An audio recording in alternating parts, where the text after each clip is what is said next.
রাঙার অবস্থা খারাপ দেখে নিজে ঠাকুরের পুজো দিয়ে ঠাকুরের ফুল নিয়ে এসে ছোঁয়ালো রাঙার মাথায় একলবাবু। হ্যাঁ বন্ধুরা, এমনটাই দেখতে পাবেন। বিস্তারিত জানতে ভিডিওটিতে লাইক দিয়ে চ্যানেলটি সাবস্ক্রাইব করে দেখতে থাকুন। গল্পের শুরুতেই দেখা যাবে রাঙার অবস্থাটা তো খুবই খারাপ হয়ে যায়। আস্তে আস্তে করে রাঙার কোনো কিছুই যেন পাওয়া যাচ্ছে না, পালসটাও চলে যাচ্ছে। সার্থকীর ভুলভাল কথা শুনে রাগান্বিত হয়ে তাকিয়ে থাকে একলবাবু। আর তখন সার্থকী বুঝতে পারে যে রাগ হচ্ছে, আর তখন চুপ করে যায়। তারপর দেখা যাবে অঙ্কুর তখন একলবাবুর কাছে আসে। সে তখন বলে যে তুমি চিন্তা করো না, দেখবে ও না একদম সুস্থ হয়ে যাবে। যে কিনা সারাটা জীবন নিজের জন্য কিচ্ছু ভাবেনি, সবার জন্য করে এসেছে, তার না কিচ্ছু হতেই পারে না। সে তো কোনো দোষ করেনি, তার কেন কিছু হবে? দেখবে ঠিক ও সুস্থ হয়ে যাবে। তুমি না একদম চিন্তা করো না, একদম ভেঙে পড়বে না। তুমি যদি ভেঙে পড়ো তাহলে কি করে হবে বলো? কি করে হবে? তাই বলছি তুমি ভেঙে পড়বে না, রাঙার কিচ্ছু হবে না। ও তো সারাটা জীবন আমাদের জন্য করে গিয়েছে, নিজের জন্য কিচ্ছু ভাবেনি। সারাটা জীবন ও শুধু আমাদের কিসে ভালো হবে কিসে মন্দ হবে সবটাই দেখেছে, তাই না? ও হচ্ছে গ্রামের মেয়ে, ওই জঙ্গলের মেয়ে, সেখানকার মেয়ে হয়ে এত এত সহজে হাল ছেড়ে দেবে না। ও ঠিক বেঁচে উঠবে, দেখবে ওর কিচ্ছু হবে না, কিচ্ছু না। এই বলে কাঁদতে থাকে। আর তখন বলতে থাকে দেখেছো তো রাঙা কতবারই তো এরকমটা হয়েছিল, রাঙা কিন্তু ঠিক ফিরে এসেছে, তাই না? এবারও ফিরে আসবে, এবারও রাঙার কিছু হবে না, রাঙা একদম সুস্থ হয়ে যাবে। তখন একলবাবু কিছুতেই সহ্য করতে পারে না, রাঙার কথাগুলোই বারবার করে মনে করতে থাকে। অন্যদিকে রাঙার তো আস্তে আস্তে করে পালসটাও চলে যাচ্ছে, আর রাঙার কথাই বলছে না, কোনো সাড়াই দিচ্ছে না। এটা দেখে ডক্টররা খুব ভয় পেয়ে যায় আর বলে এবার তো আর কোনো বর্ষাই রইল না। এই বলে তখনই দেখা যাবে এদিকে একলবাবু রাঙার কথাগুলোই ভাবতে থাকে, রাঙার সাথে কাটানো মুহূর্তের কথাগুলো ভাবতে থাকে আর খুব কষ্ট পেতে থাকে। আস্তে আস্তে করে সেখানে আবার বসে পড়ে। আর তখন অঙ্কুরকে গিয়ে সার্থক বলতে থাকে যে এটা তো মেনে নিতে হবে না, মেয়েটা তো আর আমাদের মাঝখানে নেই, মেয়েটা তো আস্তে আস্তে শেষ হয়ে যাচ্ছে, মেয়েটা বাঁচবে কি না তাও আমরা জানি না, মেয়েটা তো বাঁচবে না, ডক্টর তো বলল, তেমনটাই তো বলল, তাই না? আমার কথা নয়, ডক্টর বলল। এ কথা বলে এদিকে একলবাবুকে আরও নানানভাবে চিন্তায় ফেলে দিচ্ছে। আর তারপর দেখা যাবে একলবাবু কিছুতেই সহ্য করতে পারছে না। একলবাবু আস্তে আস্তে করে সেখানে থাকা ঠাকুরের কাছে যায়, আর গিয়ে তখন প্রার্থনা করতে থাকে। এদিকে সবাই তাকিয়ে থাকে যে একলবাবু কোথায় যাচ্ছে। আর তখন দেখতে পায় যে ঠাকুরের কাছে যায়, গিয়ে তখন বলে তোমার তো ভক্তি করে সব সময় রাঙা, আর তাছাড়া আমার মাও তো তোমার ঘরে বসে থাকে, তোমাকে ভক্তি করে, তাহলে তুমি তার কাছ থেকে তার মেয়েকে কেড়ে নেবে? আমাদের পরিবারের সবাই আমার থেকে বেশি, আর বিশেষ করে আমার মা আমাদের পরিবার থেকে সবার থেকে বেশি রাঙাকে ভালোবাসে, রাঙাকে নিজের মেয়ে মনে করে, নিজের মেয়ের মতো ভালোবাসে। সেই রাঙার যদি কিছু হয় আমার মা তো বাঁচবে না, আমার মায়ের তুমি এমন সর্বনাশ করো না প্লিজ ঠাকুর। এই বলে কাঁদতে থাকে। ঠিক তখনই দেখা যাবে আহিরি ফোন করেছে একলবাবুকে, আর তখন বলছে একলবাবু আমার হাতে না তেমন একটা লাগেনি, আমি না তুমি এই অবস্থায় আছো আমি সবটাই শুনেছি, আমি এখানে থাকতে পারছি না, আমি আসবো তোমার কাছে, এক্ষুনি আসছি। এই বলে ছুটে যেতে লাগে। আর তখনই আহিরির মা এসে বলে কি করছো বেটা, কি করছো তুমি? এই অবস্থায় তুমি কি করে যাবে বলো? তোমার তো শরীরটা তুমি তো ঠিক মতো হাঁটতে পারছো না, ঠিক মতন হাতটা নাড়তে পারছো না। তখন আহিরির মায়ের কথা শুনে একলবাবু বলতে থাকে যে আহিরি তুমি একটা কাজ করো, তুমি না এখন এসো না প্লিজ, এমনিতে এই জায়গার পরিস্থিতিটা এখন ভালো নেই, সেই মুহূর্তে তুমি আসলে আরও নানান কথা উঠতে পারে, তুমি সুস্থ হও তারপর নয় দেখা করতে আসবে, এখন তোমাকে আসতে হবে না, তুমি বরঞ্চ বাড়িতে রেস্ট নাও। আর এদিকে তখন বলে যে না তুমি এরকমভাবেই সেখানে একা একা কষ্টে থাকবে, আমি সেটা জানতে পেরেও যাব না, তোমার এই দুঃখের দিনে বন্ধু হয়ে বন্ধুর পাশে থাকবো না।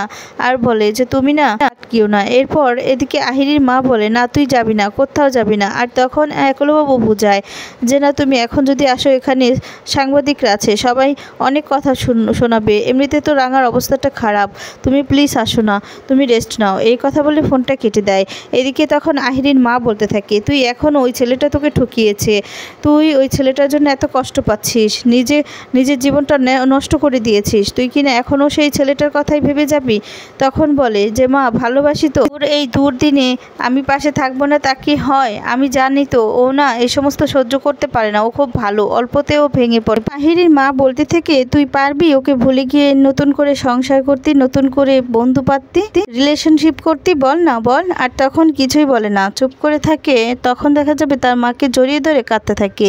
এদিকে পাঞ্চালি অঙ্কুরকে ফোন করে জিজ্ঞেস করে যে কি অবস্থা ওইদিকে, আর তখন রাঙার কথাগুলোই জিজ্ঞেস করে। তখন বলে যে আসলে এদিকে অবস্থাটা খুবই খারাপ, রাঙার অবস্থাটা বেশি একটা ভালো নয়, ডক্টর ভিতরে আছে, রাঙার নাকি অনেক তীর লেগেছে, রাঙাকে নাকি পিঠের মধ্যে তীর দিয়ে একদম ঝাঁঝরা করে দিয়েছে। আমি দেখিনি, এখানকার লোকেরা বলছিল, যারা দেখেছে তারাই বলছিল। এখন ভগবানই জানে ওর কি অবস্থা কি হয়। আর তখনই দেখা যাবে সেখানে ডক্টর চলে আসে। ডক্টর এসে তখন একুলবাবুকে বলতে থাকে যে রাঙামতির অবস্থা খুবই খারাপ, রাঙামতির আসলে। আর তখন বলে কি আসলে বলুন বলুন ডক্টর কি হয়েছে? এদিকে পাঞ্চারি অঙ্কুরকে ফোনে ডাকতেই থাকে, কিন্তু অঙ্কুর কোনো কথাই শোনে না, ডক্টরের কাছে চলে আসে। পাঞ্চারি তখন ডক্টরের কথাগুলোই শুনতে থাকে। তখন ডক্টর বলতে থাকে আসলে রাঙামতির কোনো পালস পাওয়া যাচ্ছে না, রাঙামতি একদম শেষ হয়ে যাচ্ছে, আর আমরা আশাও দিতে পারছি না, আমার মনে হচ্ছে রাঙামতি বাঁচবে না। রাঙামতিকে আমরা লাইফ সাপোর্টে রেখেছি, এখন লাইফ সাপোর্টে রেখে বাঁচিয়ে রাখার চেষ্টা করছি, কিন্তু রাঙামতির হাল ছেড়ে দিয়েছে, একদমই পালস পাওয়া যাচ্ছে না। যা শুনে কাঁদতে থাকে একুলবাবু, কান্নায় ভেঙে পড়ে। আর তখন বলতে থাকে ডক্টর এটা হতে পারে না। ডক্টর তখন বলতে থাকে যে আশাটা না করাই ভালো, পারেন যে আর কোনো চান্স নেই। যা শুনে এদিকে খুশি হয়ে যায় সার্থক, খুশি হয়ে হাসতে থাকে। অন্যদিকে পাঞ্চালি ফোনের ওপাশ থেকে সবটাই শুনে নেয়, আর তখন হাঁ করে তাকিয়ে থাকে। এদিকে অদিতি জিজ্ঞেস করে যে কি হয়েছে দিদিভাই, তখন আর কোনো কিছুরই উত্তর দিতে পারে না। এদিকে অঙ্কুরও কান্নায় ভেঙে পড়ে। আর তারপর দেখা যাবে একুলবাবু কাঁদতে থাকে, একুলবাবুকে অঙ্কুর গিয়ে সান্ত্বনা দিতে থাকে আর বলতে থাকে কিচ্ছু হবে না, তুমি চিন্তা করো না, ঠিক দেখবে রাঙা সুস্থ হয়ে যাবে। আর তখন এদিকে দেখা যাবে সত্যজিৎ বাবুকেও দোষারোপ করতে থাকে যে আপনাদের কারণেই আজকে এই অবস্থা মেয়েটার হয়েছে। আসলে সার্থক তো মনে মনে খুশি হয়েছে, সবাইকে দেখানোর জন্য শুধু একটু অভিনয় করে যাচ্ছে। তখন এদিকে একুলবাবু রাঙার কথাগুলোই ভাবতে থাকে। এদিকে পাঞ্চারি কাঁদতে কাঁদতে চলে আসে, আর তখন অতিথিও কান্না করতে থাকে। তখন পিসিমণি জিজ্ঞেস করতে থাকে এই অতিথি বল না কি হয়েছে, ও কাঁদছে কেন এভাবে?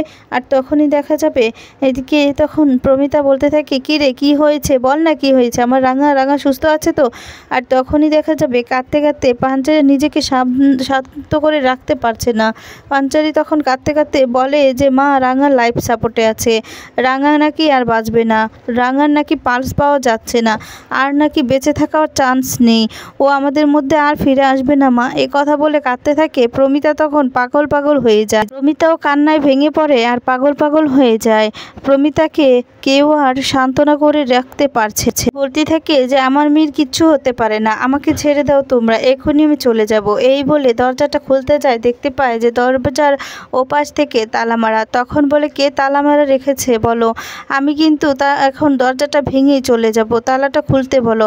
এই বলে সব্যকে ধরে চিৎকার করে কাঁদতে থাকে। সব্য তখন বলে কিছু হবে না মা, কিচ্ছু হবে না, আমি জানি রাঙার কিছু হতে পারে না, রাঙা বেঁচে উঠবে, ঠিক বেঁচে উঠবে। আর তখন বলে আমার মেয়েটা ওইভাবে শেষ হয়ে যাবে না, কিছুতেই আমি সহ্য করতে পারবো না বলে চিৎকার করে সব্যকে জড়িয়ে ধরে কাঁদতে থাকে। আর তখন দেখা যাবে সবাই মিলে সান্ত্বনা দেওয়ার চেষ্টা করে, কিন্তু প্রমিতা কিছুতেই থামছে না। তখন এদিকে দেখা যাবে পাঞ্চারি বলতে থাকে মা আমার ভুল হয়ে গিয়েছে, আমার ভুল হয়েছে মা, আমি বলে ভুল করেছি। এই বলে পাঞ্চারি খুব কাঁদতে থাকে। এদিকে তখন পাঞ্চারিকে ফোন করে সব্য তখন বলে মা তুমি চিন্তা করো না, আমি সার্থককে ফোন করে দেখছি।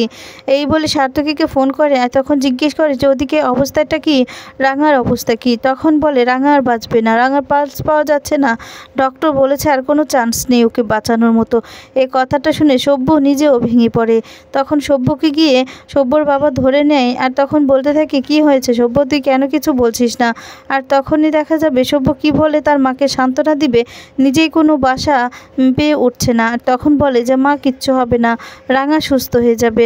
সার্থক বলল যে, আর তখন বলে কি বললো বললো, চুপ করে আছিস কেন? এই বলে তাকিয়ে থাকে। এদিকে দেখা যাবে একুলবাবু সহ্য করতে না পেরে একুলবাবু নিজে পুজো দিয়ে এনে সেই পুজোর ফুলটা রাঙার মাথায় ছোঁয়ায়, এরপরই রাঙার জ্ঞান ফিরে আসে।